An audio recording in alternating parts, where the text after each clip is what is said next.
Assalamualaikum warahmatullahi wabarakatuh. Kami dari kelompok 4 akan membahas materi mengenai pengacara atau advokat. Sebelumnya, perkenalkan ini anggota kelompok kami. Dan materi yang akan kami bahas ada 7 poin penting. 1. Pengertian advokat. 2. Sejarah advokat di Indonesia. 3. Fungsi dan peran advokat. 4. Hak dan kewajiban seorang advokat. 5. Tugas dan wewenang seorang advokat. 6. Kode etik advokat. 7. Kewajiban yang harus dipatuhi seorang advokat. Pengertian advokat.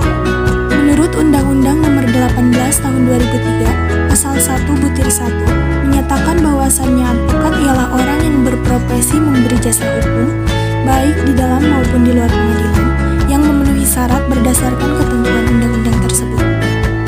Dalam Pasal 3 Ayat 1, juga disebutkan bahwa syarat menjadi seorang advokat ialah warga negara Republik Indonesia, bertempat tinggal di Indonesia, berusia minimal 25 tahun, tidak berstatus sebagai pejabat negara atau pegawai negeri, berijazah sarjana yang berlatar belakang hukum, lulus ujian yang dilaksanakan oleh organisasi advokat, sekurang-kurangnya magang 2 tahun terus-menerus pada kantor advokat, tidak pernah melakukan tindak pidana dan pidata penjara 5 tahun atau lebih.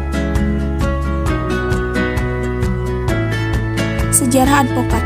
Istilah advokat telah dikenal semenjak zaman Romawi yang jabatannya disebut officium nobile atau profesi yang mulia, karena mengabdikan dirinya pada kepentingan masyarakat serta kewajibannya untuk menegakkan hak-hak asasi manusia, bergerak di bidang moral dalam menolong orang-orang tanpa mengharapkan honorarium.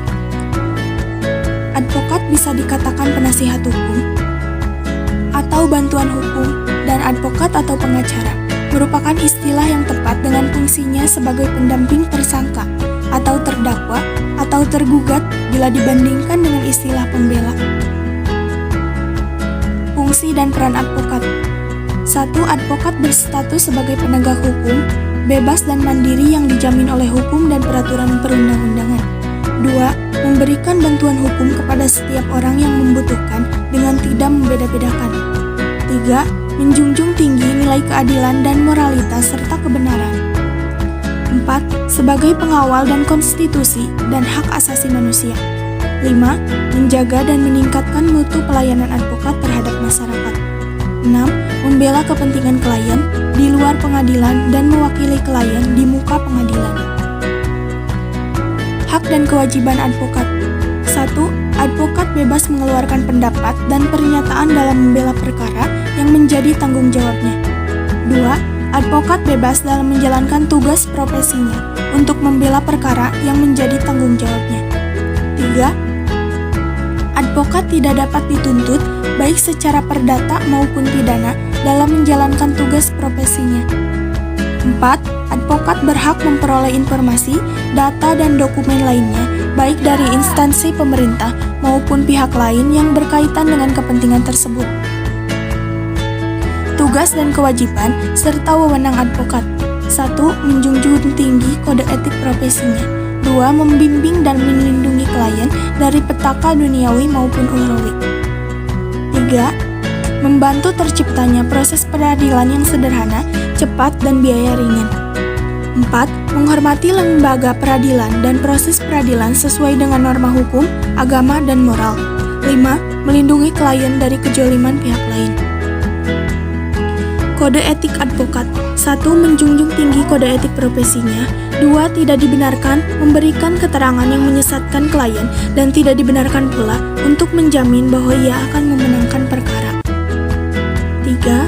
Dalam menentukan honorarium, advokat harus berdasarkan pada kemampuan klien dengan biaya yang tidak diperlukan. 4. Advokat menjaga rahasia klien, bahkan sampai berakhirnya hubungan antara advokat dan klien tersebut. 5. Mementingkan kepentingan klien di atas kepentingan pribadinya. Perbedaan advokat dan pengacara.